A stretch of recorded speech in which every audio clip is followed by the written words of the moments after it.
Coach Corey Wayne, and this is my video coaching newsletter. And the topic of today's newsletter is going to be, I thought she was the one. Well, I've actually got kind of like a partial success story here, because what this guy overcame is like he got past his one-itis. He got past this woman that he met about 2 years ago. I did one phone session with this guy this past year. And he was kind of hung up and stuck in this girl. He'd chased her.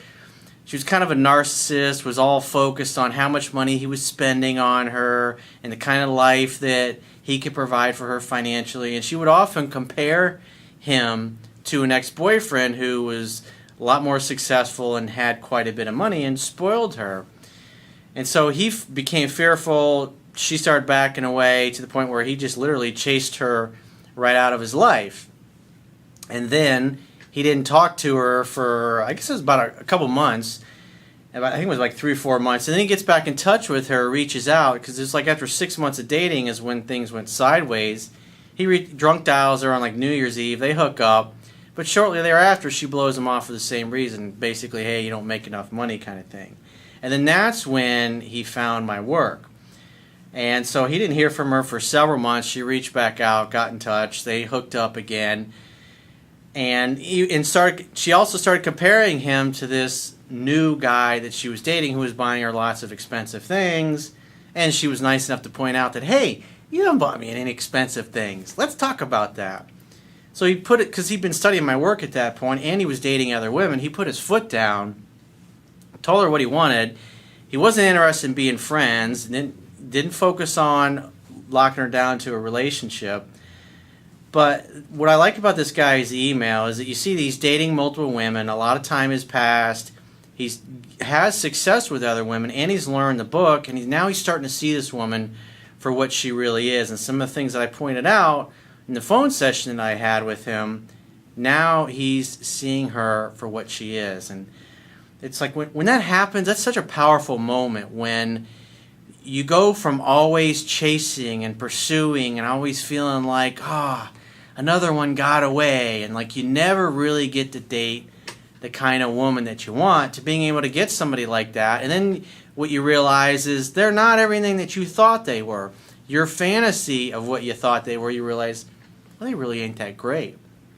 And when that happens, and you're able to transcend that and overcome it, it's like you regain your power. And then next time around, in all your relationships after that, even though you might be goo gaga over them, you can maintain your emotional center and your emotional self-control, so you don't get all carried away and put yourself in a weak position and start giving all your power away. Because then you open yourself up to being taken advantage of. And so it's really cool for me as a coach to see somebody go from where they were to where this guy is now. And so he shares some of the things that he's learned. So I have a quote that I wrote, and then we're going to go through his email. And so the quote says, "The universe works in mysterious and unexpected ways. It will deliver the perfect people into your life to exploit your weaknesses, fears, and shortcomings so you can transcend them, and they instead can become some of your greatest strengths. Nothing happens by accident in life, and there is no such thing as a coincidence. The universe is very efficient, balanced, and always conforms to your thoughts, feelings, desires, emotions, and actions slowly over time. By moving in the direction of your outcomes and disciplining yourself to not become attached to circumstances being a certain way or certain people being in your life, you'll open yourself up to allowing the right people and circumstances to effortlessly manifest in ways that are even better than you expected." And this not only applies in your personal life, but just everything that happens in your life, your career, your mission, your purpose in life. It's like the business that I have now. When I came out of the real estate and mortgage business, I had an idea, I had a lot of knowledge and a lot of experience of what worked marketing-wise in the real estate and mortgage business. But the things that worked in that business don't work in the business that I'm in now. And so it's like I literally had to kind of unlearn what I had learned at that point. And the only way I was able to do that is when I took all the knowledge and experience that I had marketing-wise in the real estate mortgage industry and tried everything to figure out a way to market and present to the world what I do so I could communicate the value, and people go, oh, okay, yeah, I'll buy that book, or I'll hire that guy, or I'll subscribe to his YouTube channel, or I'll follow what he puts on his website. And that's the hardest part if you're like I am, and I've been a lifelong entrepreneur, is figuring out the right way to package all those things up, the right way to communicate your value proposition to other people. Same thing goes for your career. It's the idea is you take the path of least resistance. When you run into a lot of resistance, it's like swimming upstream, and when you go through that, it just wears you out. And it's like when I was younger, a lot of my dating was just a lot of frustration, trying to date women who just weren't that into me. Sometimes they were taken, and just behaving in ways that or staying stuck on somebody that just is not reciprocating. But I didn't know any better at the time, even though when it came to work and my career and furthering my mission and purpose in life, that's what I was always looking for the easy path of least resistance to get there. And learning from other people and seeing what other people were doing successfully that were further along the path, so I could learn from them, model their success. Sometimes I went to work for them, learn things, and that speeds up your success. Because anything that you do in the world, it's about adding value.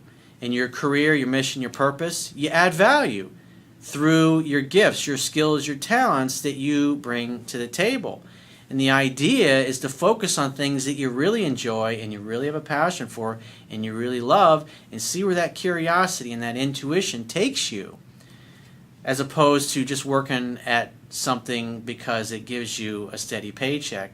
The bottom line is if you're just working at something that gives you a steady paycheck, you're never really going to put the time and effort and your heart and soul into becoming great at it, because it just doesn't do it for you. You'll work just enough to not get fired. Or if it's a business that you started, you'll always just barely be keeping your head above water.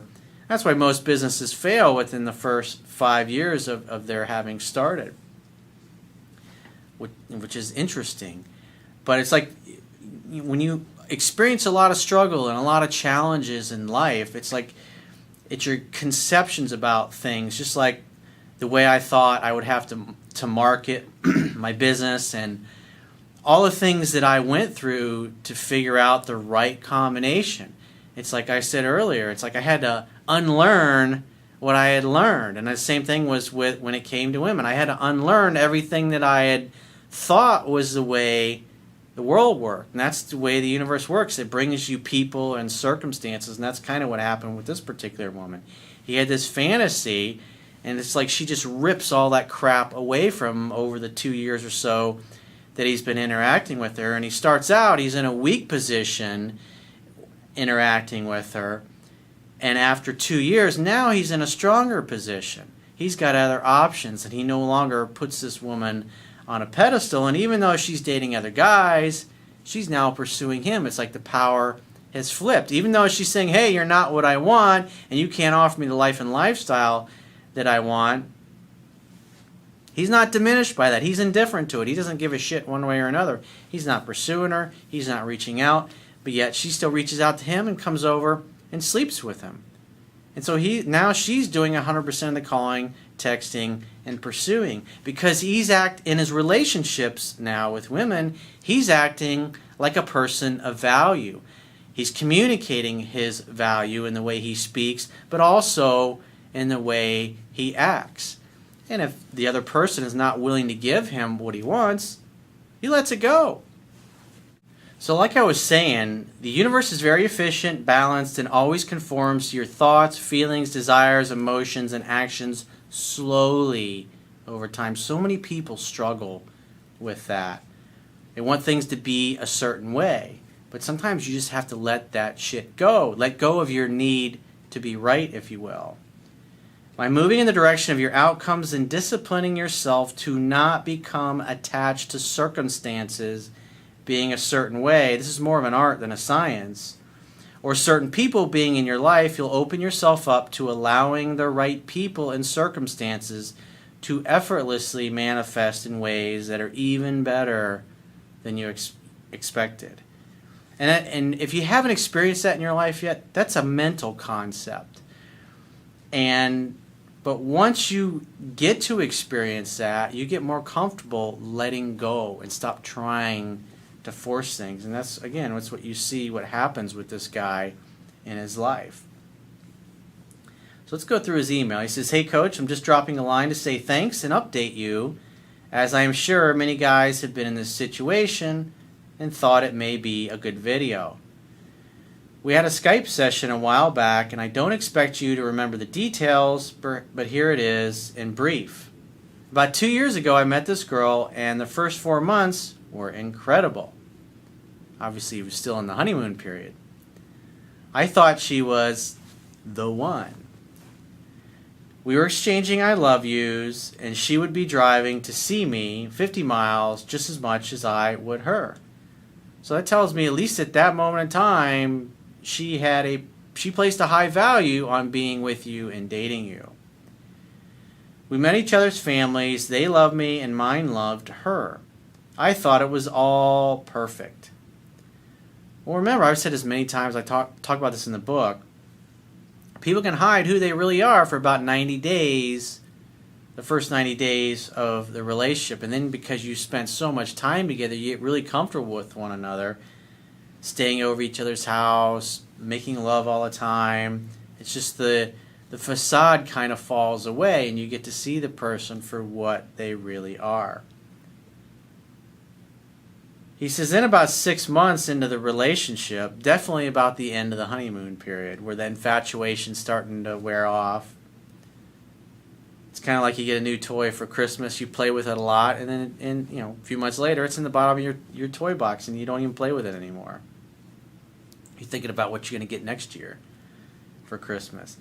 Or your birthday, or whatever it happens to be. She went on holiday with her mom for 2 weeks and came back saying, "I did not really miss you, and I'm not happy." It was a huge shock and completely unexpected. She then started comparing me to her ex, who was a multimillionaire and 10 years older, saying stuff like I did not treat her as well as him, etc.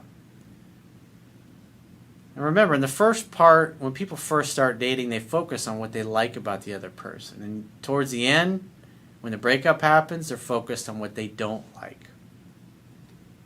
It's interesting how that dynamic tends to flip, especially when you realize that your goals and values aren't aligned.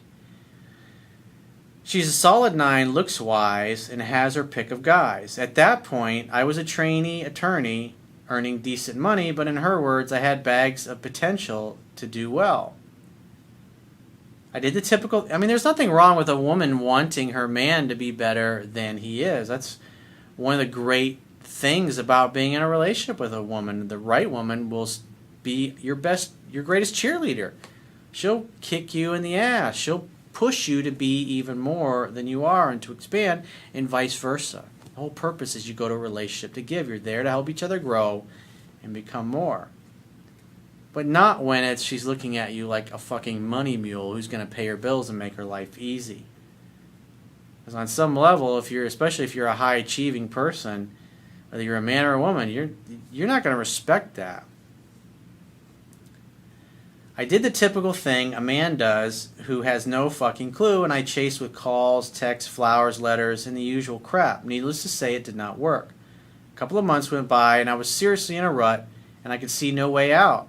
I have never been in that position, and I thought I was not the sort of person to get depressed, but I was. Well, you wanted reality to be other than it was. Therefore, you suffered. And obviously reality is you wanted to be with her still.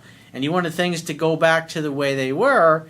But the reality is you were behaving in ways that were, and you perceived her in ways that were congruent with your fantasy. And you were just completely blinded by your strong attraction, your strong emotions for her. So you couldn't see what was there all along. Anyway, at New Year's Eve, I was in Dublin with friends, and after a few too many drinks, I texted her Happy New Year, etc., and she came back and said we should hook up. She came to my place, we slept together, and basically things started up again and went back to being perfect for 4 months. He just went right back into the fantasy land. His head was in the clouds. What's interesting is he really didn't hold out. Only a couple months went by, and he's the one reaching out to her. Since he's pursuing, his behavior really hasn't modified that much. But they had 2 months apart. She goes out with other guys, starts to think about him, starts to miss him. That's why just walking away and doing nothing is so powerful. But when guys do this, they say I'll go no contact for 30 days, and then they go back. It dissolves usually pretty quickly afterwards, which is what happened here. Once again, it dissolved because they don't have the power. They're pursuing somebody who disrespected them and tossed them aside like they were nothing. And so you basically get dumped for the same reasons. It came around to me fully qualifying as an attorney, and I spent about a month doing interviews, etc., always explaining to her that I wanted this job for me and to support our family. So he's focused on a relationship, having kids, the whole 9 yards. Proving himself to her, hey, I can make lots of money, I can be a successful attorney, that kind of thing. She did not seem to understand and kept asking to go on holiday. I explained we would when I secured a job, but we would need to contribute equally. She hit the roof and said, why would I want to pay for my own holiday? She went away with her mom and again came back saying it's over. That was nice of her. I gotta pay my own way? How dare you? I'm a princess. I want everything to be paid for. I was cut up again, but thought I am not letting it get to me, so I went on my own awesome holidays to New York and Munich for Oktoberfest. 3 months have now passed again, and guess who shows up? I don't know. Sounds like a coinky name coming. So last week, she came to my city, we went to dinner, and she explained she's met someone else. She told me it is not the sort of person people would expect her to be with, but he treats her well. This is a pretty funny response. He says, my response was, so he's ugly, but with money. Yeah, if she's really into her new guy, she wouldn't have reached out. She's going out with this other guy because he's got money, and she's thinking that's going to make her happy, but the bottom line is, she reaches out to the guy who walked away. It's so powerful when you do that. When you just say, I'm not putting up with this. You're not going to treat me this way. I adore you and I care about you. I love you, whatever. But you're not going to treat me this way. I live for myself and I answer to nobody, like Steve McQueen said. We got to talking about our past. I know, bad idea. And she said to me, this guy has already bought me 2 designer bags and I have nothing designer from you to show off. Sounds like one of those Hollywood types. Somebody that lives out in L.A. Man. Pretty shallow. I did not respond, but at that point, in my head, the penny had finally dropped. Like you pointed out on Skype, in other words, when we did our phone session, this girl is a narcissist.